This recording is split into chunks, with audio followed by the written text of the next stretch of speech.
하나님의 말씀, 오늘 사사기 11장 1절로 11절 말씀을 통하여서 상처 입은 치료자라는 제목으로 함께 은혜를 나누고자 합니다. 이 땅에 살아가는 그 누구도 상처가 없는 사람은 없을 거예요. 상처라는 것은 누군가를 통하여서 아니면 어떤 환경을 통하여서 내가 아픔을 당한 것이죠. 아픔의 상처. 그런데 아픔을 당하였을 때, 상처를 받게 되어졌을 때 보편적으로 두 가지의 형태가 나타납니다. 한 사람은 그 상처 때문에 나는 이제는 더 이상 할 수가 없어. 나는 이런 상처가 있기 때문에, 이런 아픔이 있기 때문에 나는 아무것도 할 수 없어. 그 일을 할 수 없어라고 포기하는 사람이 있고, 또 한 사람은 내가 이런 상처를 입었기 때문에 오히려 이런 상처를 입은 사람들을 내가 위로해 줄 수 있어. 오히려 내가 이 상처 때문에 더 많은 사람들, 내가 상처 입기 전에는 그런 사람들을, 이런 상처 입은 사람들의 마음을 알지 못하였는데 이제는 내가 그런 사람들을 도울 수 있는 사람이 되었구나라고 오히려 그 상처를, 그 고통을, 그 아픔을 하나님의 선한 무기로 사용하는 사람이 있어요. 저는 오늘 여기에 모인 주의 백성들이 각각 아픔들이 있어요. 그 아픔들을 감추려고 하지 말고 오히려 오늘 그 아픔을 무기가 될 수 있구나. 분명히 그 아픔은 꼭 하나님이 주었다고 할 수는 없어요. 사단이 상처를 내는 경우가 상당히 많아요. 저는 믿거든요. 하나님은 우리에게 고의적으로 상처를 입히시는 하나님이 아니심을. 그럼 어찌하여서 이런 상처를 내가 입게 되었느냐? 사단이 내 가정을, 사단이 내 인생을 공격했기 때문에. 그러면 공격당한 걸 어떻게 하겠습니까? 내가 그 넘어진 걸 어떻게 하겠습니까? 그건 내 수치로 늘 감춰두고 혹시 그 수치가 드러날까 봐 조심조심하면서 살아가야 될까요? 아니라는 것입니다. 오히려 맞습니다. 저는 이런 사람입니다. 이런 사람이었는데 이런 사람조차도 주님께서 이렇게 쓰고 계십니다라고 오히려 상처를 당당하게, 분명히 세상에서는 그 상처를 당당하게 드러낼 때 찌찌찌찌 하는 사람이 있을 수 있어요. 그러나 우린 그런 사람들 때문에 우리가 위축되어서 살아가는 것이 아니라 오히려 주님, 내가 주님으로 인하여 이 상처 이겨내어져서 오히려 이 상처가 주의 영광을 드러내는 도구가 되겠습니다라고 그렇게 그 상처를 사용하는 저와 여러분이 되시기를 주님의 이름으로 축복드립니다. 우리가 고의적으로 타락할 수는 없어요. 고의적으로 타락해서는 안 되어지고요. 그런데 어쩌다 보니까 타락의 자리에 내가 섰을 수도 있었을 거예요. 그렇다면 우리는 아이고 내가 왜 이런 자리에 있어? 아이고 내가 하나님의 은혜를 받은 자가 이렇게 타락해서 앞으로 어떻게 내가 뻔뻔하게 하나님의 일을 할 수가 있어? 아유 이제는 못해라고 숨어드는 것이 아니라 은혜로 그래 다시 일어나서 이렇게 처참한 자도 하나님께 쓰셨어라고 나는 간증의 주인공이 되리라 오히려 담대하게 일어나는 거예요. 오늘 성경에 나오는 인물이 그런 아픔을 갖고 있지만 그 아픔이 사명이 되어진 믿음의 사람입니다. 1절로 3절입니다. 1절로 3절이요. 시작. 길리앗 사람이 있다는 큰 용사였으니 기생이 길리앗에서 낳은 아들이었고 길리앗의 아내도 그의 아들들을 낳았더라. 그의 아내의 아들들이 자라매 입다를 쫓아내며 그에게 이르되 너는 다른 여자의 자식이니 우리 아버지의 집에서 기업을 잊지 못하리라 한지라. 이에 입다가 그의 형제들을 피하여 돕 땅에 거주하며 잡류가 그에게로 모여와서 그와 함께 출입하더라. 여기에 이제 길리앗이라는 단어가 두 개가 나와요. 길리앗 사람, 이건 동네 이름이에요. 길리앗이라는 동네에 사는 입다라는 큰 용사가 있었는데요. 근데 그 용사였으니 기생이 길리앗이었어요. 엄마는 기생이었고 아빠는 길리앗이에요. 이름이 또 길리앗이야.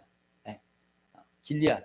근데 기생, 우리나라 말로는 우리 표현으로는 기생으로 되어져 있는데 원어를 보게 되어진 매춘, 창녀라는 뜻이에요. 매춘이에요, 매춘. 그러니까 그 아버지가 원래 부인이 있는데 창녀촌에 가가지고 아이를 낳는데 그 아이가 지금 이 입다라는 사람이었다라는 것이죠.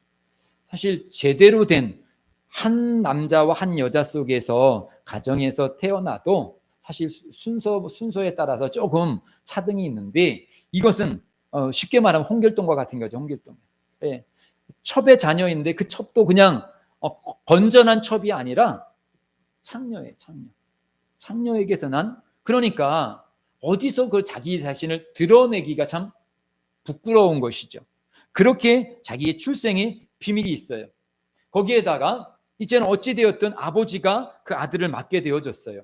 엄마도 같이 살는지는 모르겠지만 어쨌든 살게 되어졌는데 아마도 같이 안 사는 것 같아요. 그런데 어느 정도 이렇게 장성하니까 그 원래 본처의 자녀들이, 어쨌든 이스라엘은 남자들에게 재산을 상속해 줘야 되는 그런 거인데 아버지가 자꾸 연로해지는 거야. 그러니까 분명히 이 입다에게도 일정 부분의 상속권을 줘야 되니까 주기 싫으니까 입다를 쫓아냈어요.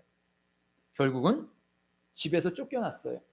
쫓겨나가지고 그가 지금 어디에 가 있느냐? 돕과 돕이라는 지역으로 지금 혼자 도망갔어요. 광야로 도망간 거예요.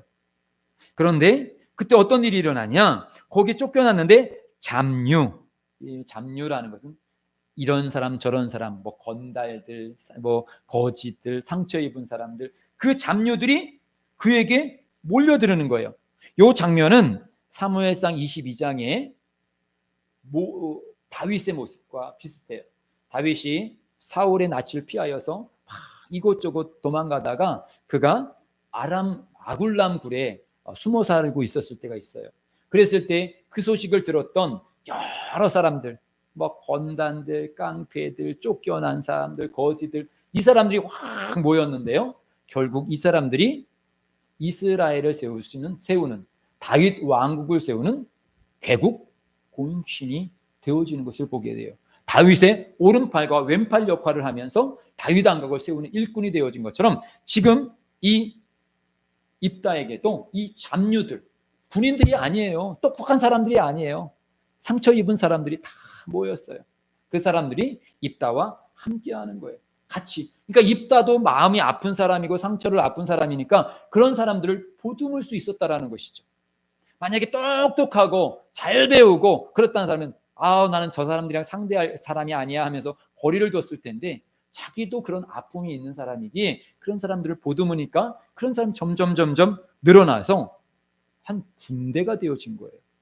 4절 5절입니다. 4절 5절이요. 시작. 얼마 후에 암몬 자손이 이스라엘을 치려하니라. 암몬 자손이 이스라엘을 치려할 때에 길리앗 장로들이 입다를 데려오려고 돕 땅에 가서 입다에게 이르되 우리가 암몬 자손과 싸우려 하니 당신은 와서 우리의 장관이 되라 하니. 그런데 암몬 족속이 이제 군대를 거느리고, 이스라엘은 지금 사사기 시대에는 왕도 없었고요, 군대도 없었어요. 그러니까 그냥 주변 나라들이 와가지고 막 이것저것 노략질하고 다 빼앗아가고 그랬어요. 단지 물질만 빼앗아가는 것이 아니라 사람들조차도 죽이고 여인들조차도 막 빼앗아가고 이런 일들이 일어나는 거예요. 그러니까 지금 장로들이, 사실은 이 사람들이 다 입다를 외면했던 사람들이잖아요. 가족뿐만 아니라 사회에서도 저런 천한 자식, 저런 자식이 왜 우리 동네에 있어? 사실 다 그렇게 생각을 했었던 사람이었거든요. 그런데 막상 지금 자기들이 너무도 위협에 처해 있으니까 도저히 이것을 해결할 수 있는 방법이 없는 거예요. 그러니까 이렇게 생각해 보니까 돕당에 있다가 많은 사람들과 청년들과 함께하기 때 한번 가서 도움을 청해 보자. 그러면서 이제 입다에게 간 거예요. 그러면서 입다에게 좀 우리의 군대 장관이 되어 주십시오. 우리의 장군이 되어 주세요. 우리의 군대, 우리를 지켜주세요. 라고 부탁을 하는 거예요.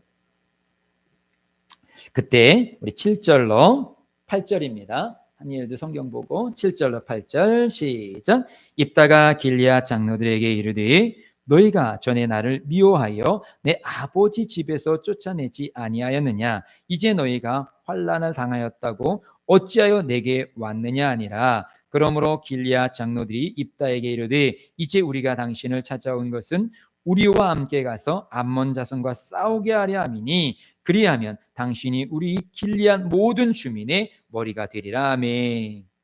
나를 쫓아낼 때는 언제고요? 지금에 와서 저를 지금 부르십니까? 그것도 좋은 것도 아니고 전쟁터로 저를 내보내라고요. 여기까지는 이해가 가지요. 그래서 맞죠. 그렇지. 그게 현실이거든요.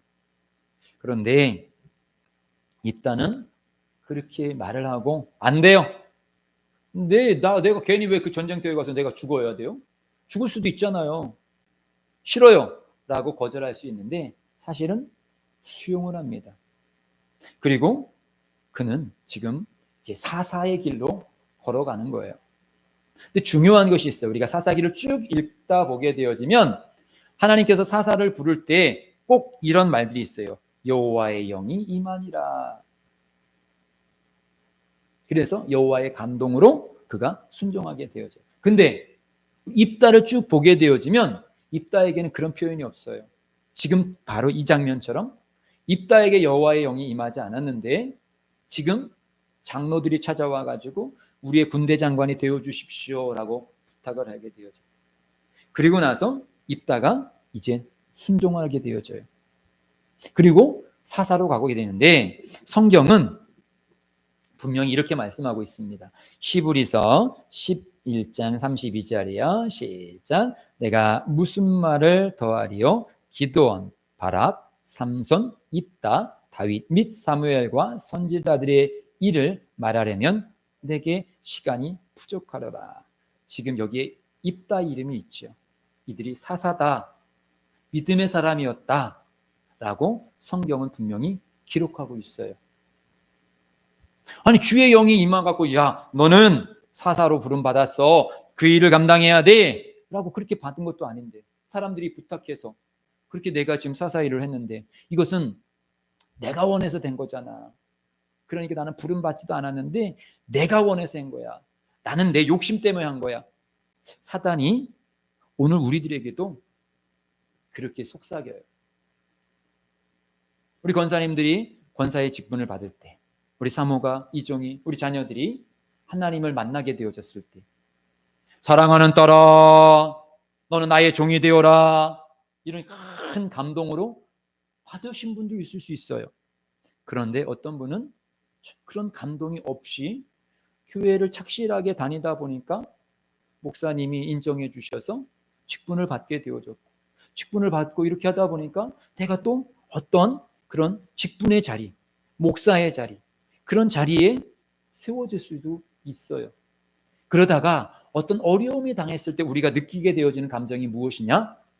만약에 다른 사다들처럼 입다야 내가 너를 이스라엘의 사사로 세우노라 라고 감동이 있었으면 맞아. 그래도 하나님께 나 감동 주셨지. 그걸 붙잡겠는데 어려움을 당할 때 느끼는 게 무엇이냐면 맞아. 나는 하나님의 감동으로 된 게 아니라 사람들의 요청으로 된 것이지. 그러니까 나는 사사의 자격이 없어. 그렇게 우리가 생각할 수 있고 또 자기만이 아니라 때로는 주변의 사람들이 맞아. 야, 너 하나님의 감동으로 된 게 아니잖아. 사람이 세운 거잖아. 그런데 무슨 네가 주의 종이야. 네가 사자야. 라고 비판하는 사람들이 분명히 있을 수 있다라는 거예요. 사사기에 입다가 여호와의 감동으로 부르심을 받았다라는 그런 내용은 없지만 히브리서에서는 분명히 그는 사사다라고 말한 거예요. 사사다 말한 것은 분명히 직접적으로 그에게는 음성을 주시지 않았지만 하나님께서 그를 예정하사 그를 사사로 세우셨다라는 거예요. 그런데 누구에게는 그 직접 음성으로 말씀하시는데 왜 사사에게 입다에게는 그렇게 말씀하지 않았을까요? 맞아요. 하나님의 부르심은 다양해요. 저 또한 때로는 제가 어려움을 당하고 그랬을 때 이런 사단의 음성들이 들려요. 너 진짜 목사냐? 너 진짜 하나님의 부르심을 받아서 그런 목사가 된 거냐?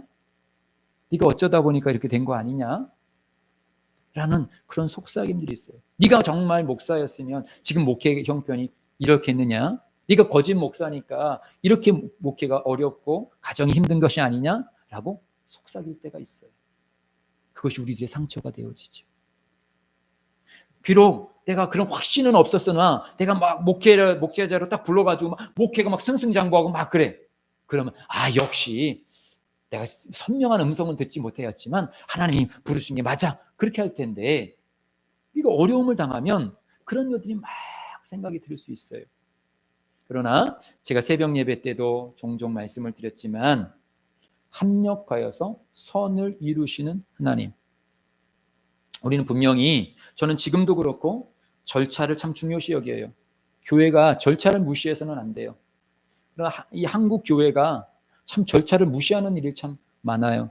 목사님들이 목회자가 되어지는 과정 가운데 신학교의 3년의 절차를 무시하고 그냥 이런 신학원에서 몇 개월에 그냥 받고 목사 안수 받고 또 교회에서 직분자를 세우는데 각 교회마다 교단 헌법이 있어가지고 그 절차가 있어요. 장로를 세우고 권사를 세우는데 몇 년의 기본적인 그런 것이 있는데 저분은 장로 세워야 돼. 그래야지 굳세.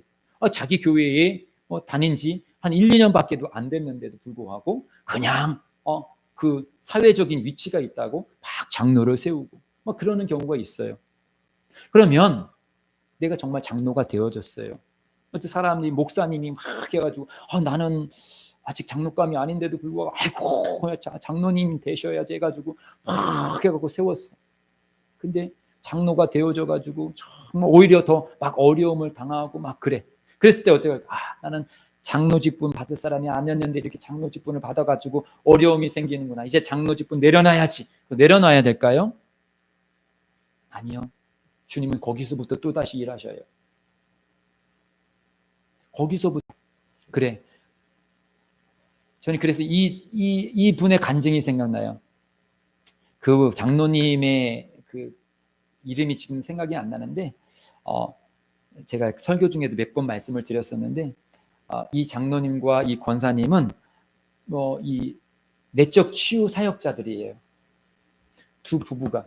근데 이 부부가 어떻게 부부가 되어졌냐면 남자분 이 장로님과 이 권사님은 교회에서 남자분은 그 청년 회장이었고 여자분은 청년 임원이었어요. 둘이 정말 열심히 교회를 이렇게 하는데 이제 수련의 장소 기도원으로 안 가고 이런 빌라를 빌려가지고 이렇게 해가지고 이제 청년들이 수련회를 가려고 답사를 갔는데 다른 사람들 다 시간이 안 돼가지고 어떻게 되 보니까 이 두 분이 이제 답사를 가게 되어졌어요. 시골을 탁 들어갔는데 아이고 이 버스를 놓친 거예요. 마지막 버스를. 그래서 그 시골 지역에 그 여인숙에서 이제 자게 되어졌는데 젊은 남녀니까 따로 이렇게 이제 방을 잡아야 되는데 이제 오빠가 그래도 우리가 믿음의 사람이고 그러니까 우리 돈도 아낄 겸 서로 이렇게 같은 방에서 이렇게 나눠서 이렇게 자면 되지 않니? 그렇죠. 뭐 원래 또 두 사람 다 신실했고요. 그래서 서로 이렇게 잤어요. 그런데 이 오빠의 마음속에 정욕이 확 올라와가지고 그 밤에 이 아가씨를 건드려 버린 거예요. 그러니까 이 아가씨 마음에 죄책감이 너무도 들었어요. 근데 이제 젊은 청년들이잖아요.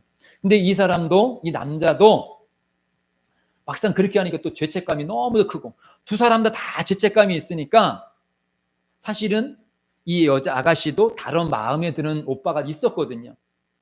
그런데 도저히 그 마음에 들었던 오빠에게 더 이상 마음을 줄 수가 없는 거예요. 그래서 어쩔 수 없이 서로 둘이 책임감 때문에 결혼을 한 거예요. 그러니까 결혼을 했었어도 그 가운데 부부가 되었었어도 그 부부 가운데 늘 아픔이야. 그리고 무슨 문제만 생기면 하나님이 원하시지 않는 결혼이었는데 우리가 이렇게 결혼해서 이런 문제가 생긴 거야. 우리는 죄 때문에 이렇게 만들어진 집이기 때문에 이런 거야 하면서 항상 그 죄책감이. 그런데 어느 날 이 권사님이 막 기도하는데 하나님이 이 음성을 주신 거예요. 야, 사실 나는 너희 둘을 부부가 되기 위해서 예비해 놨어. 그런데 악한 원수마귀가 그것을 깨기 위해서 너희들에게 죄를 짓게 한 거야. 너희들이 죄를 짓지 않았어도 너희들이 이후에 아름다운 가정을 만들 수 있었던 거야.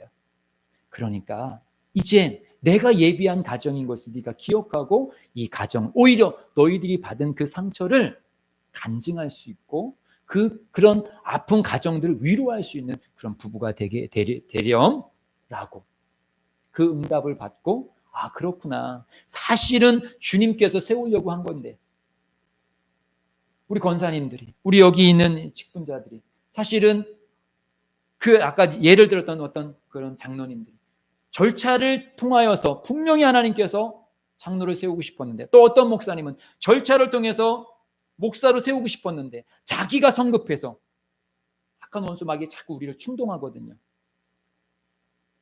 근데 그 권사님이 응답받은 것처럼 오늘 여기에 있는 모든 예배자들 속에서 그 하나님의 음성이 나의 음성으로 들려지기를 원합니다.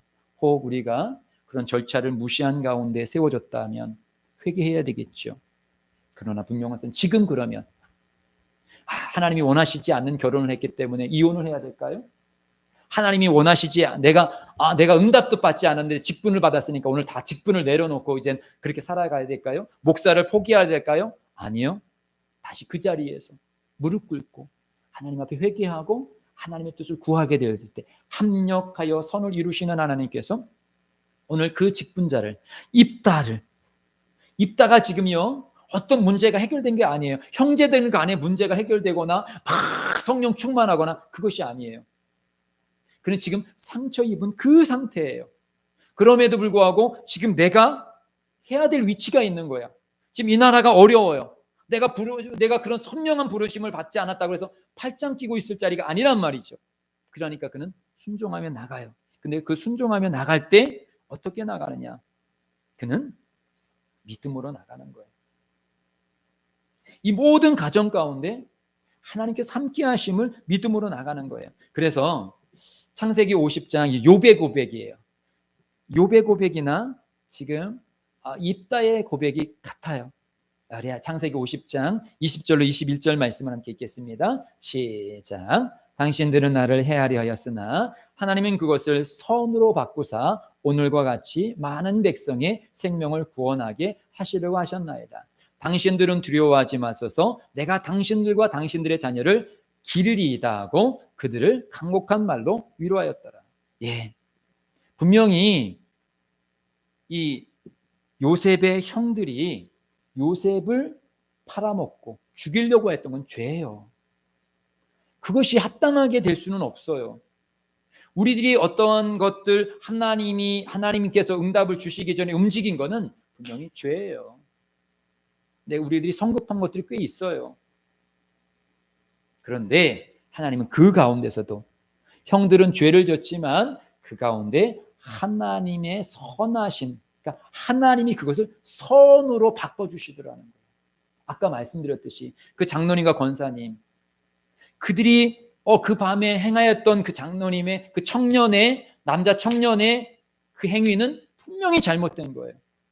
그럼 하나님은 벼락을 내려서 그 청년을 죽여야 될까요? 아니요. 그 속에서 오히려 하나님께서 선을 이루셔서 그 부부가 그 상처를 이겨내어지고 오히려 서로 더 존중하며 또 다른 사람들을 살려내어지는 사명의 도구로 그 아픔을 쓰기를 원하시는 거예요. 그럼 드러내야죠, 아픔을. 그걸 사단은 자꾸 죄를 지은 다음에 자꾸 감추게 만들어요.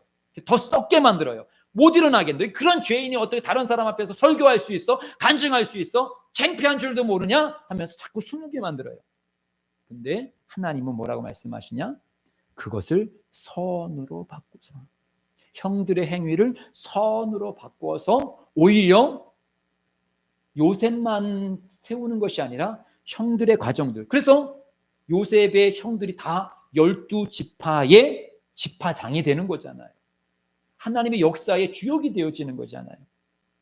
여기 있는 우리도 마찬가지예요. 우리 권사님들 실수가 없으셨습니까? 완벽하셨어요? 완벽하게 신앙생활 하셨어요? 아니잖아요.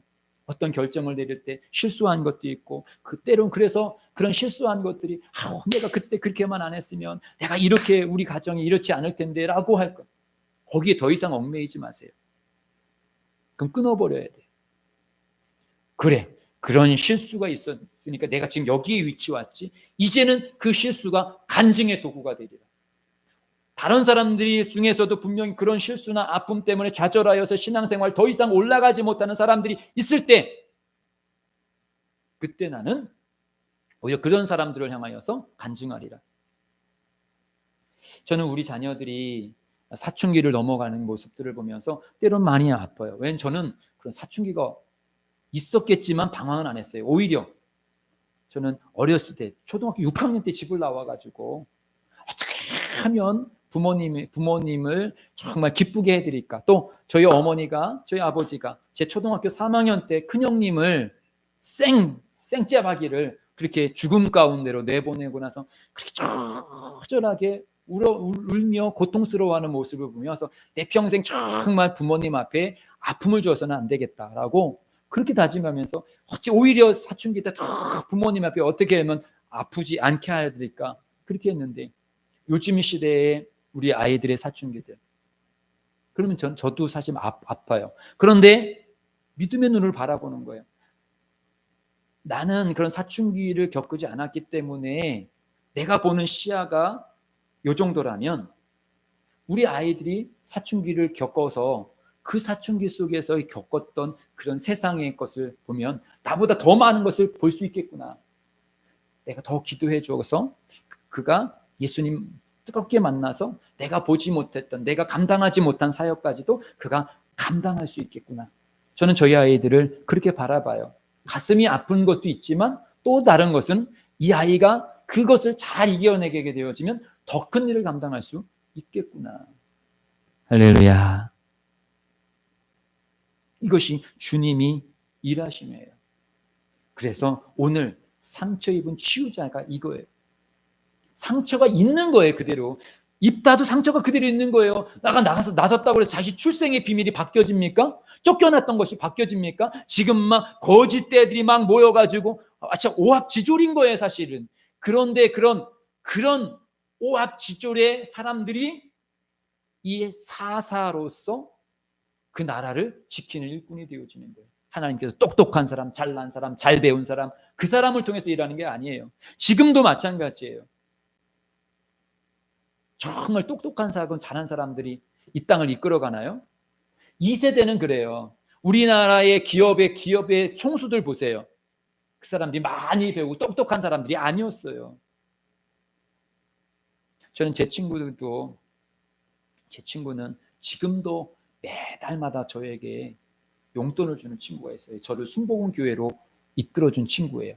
저는 이렇게 목사 만들고 자기는 아직도 예수를 지금 방황해서 자기 가족은 다 구원해놓고 자기는 안 믿는 친구. 그럼에도 불구하고 저를 위해서 매달마다 벌써 20년 넘게 저에게 용돈을 주는 친구가 있어요.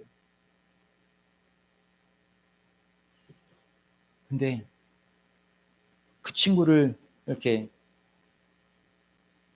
무슨 말을 하다가 갑자기 까먹었는데 너무 친구한테 강조를 해가지고 까먹었네요. 무슨 말 하려고 그랬지? 아무도 모르죠. 제 머릿속에 있어가지고. 왜? 어쨌든. 예. 그 친구를 이렇게 바라보면서 그 친구는 대학교도 안 나왔어요. 딱 고등학교만 졸업했어요. 근데 지금은 그래도 기업을 잘 운영해가지고 밑에 사람을 둬요. 자기는 대학을 안 나왔는데 자기 밑에 자기 고등학교 때 자기 반에 제일 똑똑한 친구를 이사로 세웠어. 이사로 세워가지고 그 친구가 그 사무실 일들을 다 해놓은 거예요. 보세요. 나는 못 배웠어도 똑똑한 사람을 세워가지고 일들을 감당하잖아요. 우리나라 총수들이 그래요. 이명박 대통령 현대 출신이잖아요. 똑똑한 사람이잖아요. 대학 나왔잖아요. 그러나 정주영 회장은 대학 안 나왔잖아요. 똑똑한 사람을 세워서 쓰잖아요. 보세요. 이 세상은 꼭 똑똑한 사람으로 하는 게 아니에요. 특히 주의 일은 주님의 12제자가 똑똑한 사람입니까? 잘난 사람입니까? 아니잖아요. 그 당시에는 가장 무시당하였던 어부들, 세리들, 그런 매국노들이에요. 저 밑에 있는 이스라엘 사람들이 직업이 24군, 24단위로 나누는데 목수는 한 22, 어부는 한 21위. 그러니까 참 하찮은 직업. 근데 그런 사람들을 통하여서 초대 교회를 세우고 하나님 나라를 세우는 일꾼으로 세우잖아요. 할렐루야. 하나님 지금도 상처 입었지만 그 상처를 감추는 사람이 아니라 그 상처를 당당하게 내놓을 수 있는 사람을 통하여서 일하시는 거예요. 입다는 오히려 내가 나가면 사람들이 더 야유할 텐데요. 아, 이제 못해요라고 감출 수 있는데 그렇지 아니하고 순종하며 나가는 것입니다. 9절입니다. 9절로 11절이요. 9절로 11절 시작. 입다가 길리앗 장로들에게 이르되 너희가 나를 데리고 고향으로 돌아가서 암몬 자손과 싸우게 할 때에 만일 여호와께서 그들을 내게 넘겨주시면 내가 과연 너희의 머리가 되겠느냐 하니 길리앗 장로들이 입다에게 이르되 여호와는 우리 사이의 증인이시니 당신의 말대로 우리가 그렇게 행하리이다 하니라. 이에 입다가 길리앗 장로들과 함께 가니 백성이 그를 자기들의 머리와 장관을 삼은지라. 입다가 미스바에서 자기의 말을 다 여호와 앞에 아뢰니라. 이게 중요해요. 입다가 사사가 될 수 있었던 것은 비록 하나님의 감동을 된 것이 아니지만 지금 장로들이 와서 부탁하게 되어졌을 때 그는 수락을 하면서 그 수락의 조건이 뭐냐? 내가 먼저 하나님께 기도하는 거예요. 지금 비록 그 과정 가운데 정말 힘들고 어렵고 누추한 삶을 살았지만 지금 내가 이 길을 가는 오늘 기도하는 거예요. 오늘 여기에 있는 우리들 속에서 아픔 상처들과 아픈 숨겨둔 것이 있습니까? 그러나 오늘 예배할 수 있다라면, 오늘 기도할 수 있다라면, 오늘 회개할 수 있다라면 충분합니다. 하나님께 아뢰니라. 하나님께 아뢰는 거예요. 그리고 하나님이 나를 세우면, 하나님이 뜨시면 이 전쟁 이길 수 있다라는 거예요. 그때 가서 나를 사사로 인정하라는 거예요. 지금 그래 나를 세워줘봐. 그럼 내가 한번 해볼게가 아니라 나는 순종하며 갑니다. 그리고 하나님께서 정말 이것이 하나님의 뜻이면 이기게 하실 거예요. 마찬가지예요. 내가 상처를 입었지만 아픔이 있지만 내가 순종하여 가다 보면 어느 순간에 하나님께서 아까 그 장로님 권사님을 어느 순간에 회복하셔서 그 가정을 귀한 치료 사역의 사람으로 세워준 것처럼 우리가 숨기지 아니하고 그렇습니다. 맞아요. 저는 이런 실수를 한 사람입니다. 이런 상처가 있는 사람입니다. 이런 연약함이 있는 사람입니다. 그렇지만 제가 하나님의 이 사역을 제가 그 상처 때문에 묻어줄 수 없어서 나왔습니다. 비록 제가 지탄을 받아도 좋습니다. 그럼에도 불구하고 저는 하나님의 일을 해야 되겠습니다. 그리고 나가는 거예요. 그때 하나님께서 역사하시는 거예요. 저 자신도 이런 부분에 지금 이 목회의 부분이 부끄러움을 따져본다라면 수없이 부끄러움을 많이 따질 수 있어요. 근데 하나님은 그걸 원하지 않으셔요. 오늘도 하나님으로 인하여 한재문 목사를 드러내려고 목회를 하는 것이 아닙니다. 이 순복음 예심교회를 드러내려 목회를 하는 것이 아닙니다. 다음 주에 어떤 일이 일어날지는 저는 몰라요. 내일 일은 난 몰라요. 하루하루 살아요. 오늘 하루는 저는 순종하기를 원합니다. 이 강단에서 순종하기를 원합니다. 우리 예배자들도 마찬가지입니다. 아유, 내가 이렇게 막 말을 했다가 다음 주에 막 일이 일어나가지고 오히려 아이고 저봐 저렇게 말을 해서도 풍이야 풍, 허풍쟁이야 허풍쟁이. 그렇게 오히려 하나님을 더 욕되게 하면 어떨까요? 그것은 하나님 책임지시는 거예요. 내게 지금 이렇게 순종해가지고 이 오합지졸인 이 사람들을 가지고 가가지고 전쟁에 다 피해 줘봐요. 꼴만 창피해. 아이고 그렇지 괜히 지자리도 아닌데 저렇게 해가지고 다 패했네, 다 죽어버렸네. 오히려 뭐 사람들이 더 막 또 그 형제들은 아이고 저거 문제거리 다 죽어버렸네, 잘됐다, 그렇게 할 수도 있겠죠. 그러나 그것은 하나님이 하실 일이에요. 나는 순종하고 지금 주님 저는 기도하고 갑니다. 지금 이 나라에 제가 필요하다고 합니다. 주님 그러니까 갑니다. 오늘 이 시간에 한재문 목사가 여기에서 설교해야 된다라고 합니다. 저는 순종하고 설교합니다. 하나님께서 오늘 제 발걸음을 순복음 예심교회로 향하게 하셨습니다. 저는 순종하면서 그 예배당으로 갑니다. 오늘 그렇게 순종하면서 우리가 이 자리에 있었잖아요. 아멘. 잘하셨어요. 하나님은 그 속에서 지금 역사를 이루어가고 있는 거예요. 입다가 지금 그렇게 하나님을 의지하여서 나아가고 있습니다. 우리 시편 27편 10절 말씀을 읽습니다. 시작. 내 부모는 나를 버렸으나 여호와는 나를 영접하시리이다. 누구의 고백일까요? 다윗의 고백입니다. 누구의 고백일까요? 오늘 입다의 고백이에요. 누구의 고백일까요? 요셉의 고백이에요. 다 버렸어요. 가족조차도 책임질 수가 없는 자리에 섰어요. 입다 같은 경우는 가족들이 다 부끄럽게 여기는, 너는 누구에 대해서 누구 자식이라도 말도 하지 마, 창피해, 이 장녀의 자식아 라고 해서 다 쫓아낸. 다윗이 광야로 갔었을 때, 다윗이 도망갔을 때 제사장들에게 갔는데요, 제사장들이 도와줬다고 제사장들이 다 죽여버렸어요. 그러니까 사람들 속에 다윗 자체는 누군가에게 가면 누군가에게는 저주가 되어지는 거예요. 그러니까 얼마나 마음이 아팠을까요? 가족들도 다윗을 챙길 수가 없었어요. 그런데 부모는 나를 버렸으나 하나님은 광야에서 안 버렸어요. 우리가 직장에서, 교회에서 사람들에게 외면을 당할 때가 있어요. 목사도 그래요. 성도들이 떠나갔을 때의 그 마음은 버림받은 마음이에요. 내가 또 버림받았구나. 그 버림받은 상처는 사실 큰 거예요. 그러나 중요한 것이 있어요. 사람들은 우리를 인정해 주지 아니하고 우리를 버린다 할지라도 여호와는 영접 우리를 받아주었어요. 지금도 우리와 함께 계시고 우리 속에서 역사하십니다. 다윗은 그 믿음에 확신이 있었기 때문에 끝까지 그것을 붙잡았어요. 그래서 결국은 다윗이 회복되어졌고 하나님이 그를 쓰셨고, 입다도 마찬가지고 요셉도 마찬가지고 믿음의 사람이 마찬가지고, 이것은 우리에게도 동일함을 성경은 말씀하고 있습니다. 누구나 상처 없는 사람이 있어요? 없어요. 크기는 좀 틀려서 그래요. 그러나 나만의 상처가 있어요. 나만의 부끄러움, 다른 사람이 알지 않았으면, 다른 사람이 말하고 싶지 아니하는, 그러나 구태여 다 말하라는 건 아닙니다. 그러나 오늘 이 시간 분명한 사실은 그것 때문에 위축되어지거나 그것 때문에 움츠리지 말라라는 거예요. 오히려 주님, 이 상처가 내 간증이 되게 하옵소서. 우리 가정의 상처가 간증이 되게 하여 주옵소서. 그리고 비록 지금은 다 이루어지지 않았지만 전 지금부터 간증하며 나가겠습니다. 그래서 믿음은 주님께서 바라봐지게 만들려는 거예요. 주님, 제 눈이 어두워요.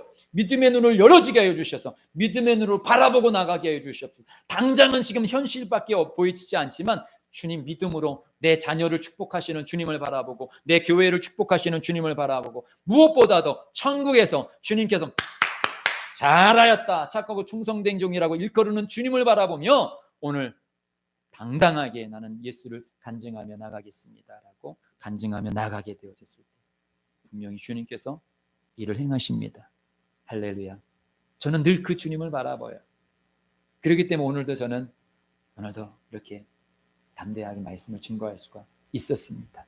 그리고 앞으로도 아까 말씀드렸죠. 저는 한 달 이후를 몰라요. 늘 그래요. 저는 한 달만 살아가요. 한 달을 버틸 수 있는 재정이 있구나. 감사합니다. 또 다음 달 되면 또 한 달 있구나. 벌써 이렇게 5년이 왔어요. 그러니까 그런 것을 겪으니까 요즘엔 별로 이렇게 어떤 일이 터져도 두려움이 없어요. 망하면 감옥 가면 되지 뭐. 감옥 가면 죽었습니까? 감옥 가도 안 죽어요. 바울이 감옥 가서 사역이 끝났습니까? 아니요, 오히려 감옥에서 성경을 썼어요. 할렐루야. 우리는 망하는 것 같으나 절대로 망하지 않습니다. 믿음의 사람은 그 자리에서 오히려 더 큰, 더 아름다운 주님의 역사를 이루어 가는 것입니다. 이제 말씀을 맺히겠습니다. 어떤 상처가 있어요? 어떤 아픔이 있어요? 아픔이 있는 건 아픈 거예요. 아픈 것을 아프지 않다고 할 필요는 없어요. 아픈 것을 아프다고 해야 돼요. 아프다고 하지만 그것을 감추려고 하지 마세요. 오히려 그 속에서 더 당당해지세요. 더 당당하기 위해서는 그냥 당당한 것이 아니라 오늘 성경 말씀처럼 주님 앞에 기도하고 주님이 역사하실 것을 믿고, 다윗도 그랬고 입다도 그랬고 요셉도 그랬듯이 그 속에서 오히려 더 하나님을 깊게 만나는 것입니다. 더 하나님이 깊게 붙잡으시는 것입니다. 이를 행하는 여호와, 그 길을 여호와 하나님께서 열어주실 거예요. 오늘도 그 주님을 바라보고 우리는 당당하게 믿음의 사명자로 나가는 여기에 있는 모두가 되시기를 주님의 이름으로 축복드립니다.